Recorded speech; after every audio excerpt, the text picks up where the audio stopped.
2 root 21 minus 3 root 7 all over root 7.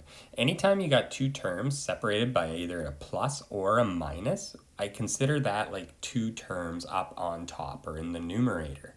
What happens in this case is that people want to go, oh, 7 goes into 21, so I'm just going to divide that. Or look, I can divide 7 by 7. If you do that, it doesn't work. So what always happens is it has to, if you got one term in the bottom, two terms in the top, that term in the bottom has to go into both terms in the top, no matter what, if there's a plus or minus.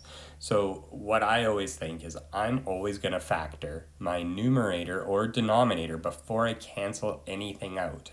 This will come up later in the course when we do rational expressions, but right now this is kind of a new idea. So it's either think of it as it has to go into both, whatever you're going to reduce it by, it has to go into all of the terms. So factoring is a good way to remember to do this. So I can factor out from 2 root 21 minus 3 root 7. Root 7 goes into both, so I'm going to factor out root 7, and then I'm left with 2 root 3 minus 3 in the brackets.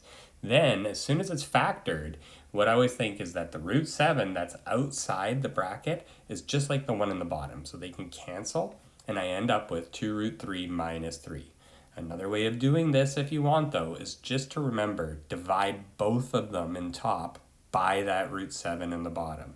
So root 21 divided by the 7, you get 3. Root 7 divided by root 7 is 1, and it just leaves the whole number 3.